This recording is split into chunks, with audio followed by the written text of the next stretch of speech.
Adalet Birliği'nin kurucu üyesi ve Flash olarak selefim olan Barry Allen. Arkasında yarım asırlık tecrübesiyle altın çağın bir efsanesi olan Johnny Quick.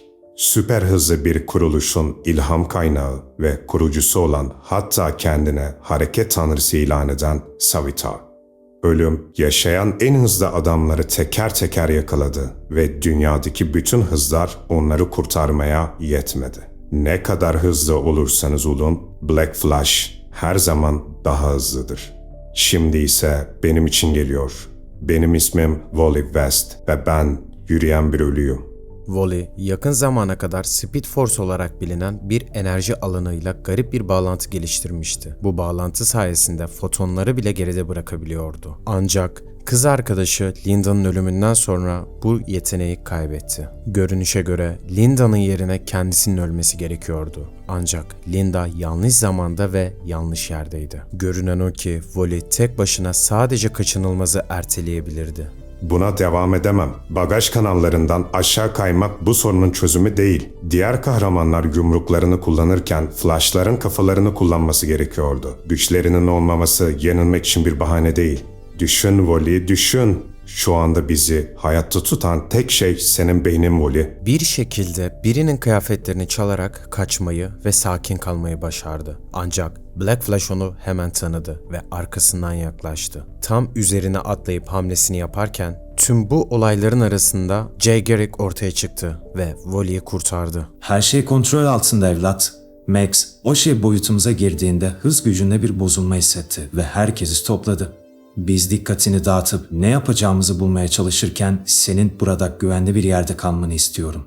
Süper kahraman tonunu bırak artık Jay. Artık kostüm giymiyor olmam beni aptal yapmaz. Bu şey birini öldürene kadar gitmeyecek ve bunu ikimiz de biliyoruz.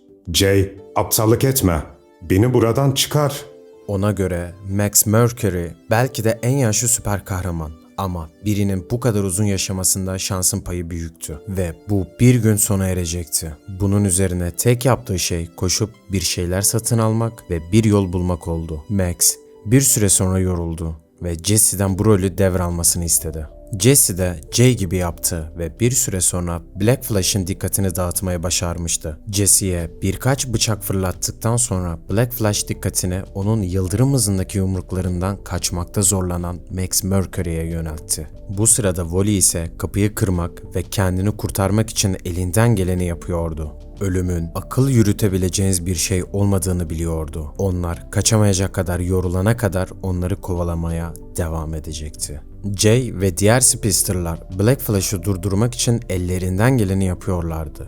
Ancak yapabilecekleri hiçbir şey yoktu. Bu oyalama taktiğinin artık işe yaramayacağını anlamışlardı. Onların artık yeni bir strateji geliştirmeleri gerekiyordu. Fiziksel hasar onun üzerinde sıfır etki bırakıyordu. Belki onu bir şekilde tuzağa düşürüp zaman kazanarak o sırada ise ne yapabileceklerini düşünmelilerdi. Tüm bu olaylar olurken Max, Jesse'ye bir yumruk attı ve onu bayılttı. Bu dünyaya yeterince tanıklık etmişti ve artık arkadaşları için kendini feda etme zamanı gelmişti.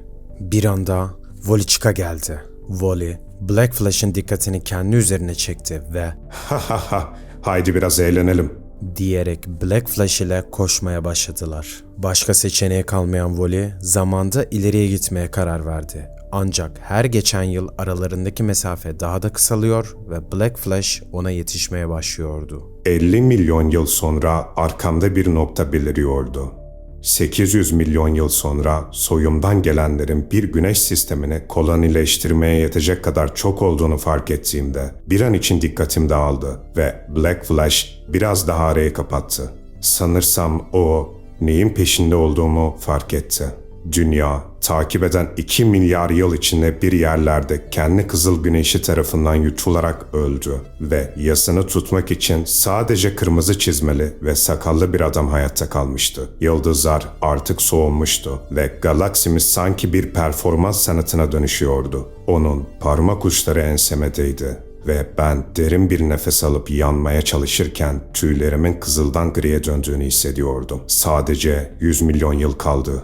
Ve kelimenin tam anlamıyla zamanımız kalmadı. Hayatın, evrenin ve her şeyin sonu. Ölümün kavramsal düzeyde bile var olmadığı bir yer.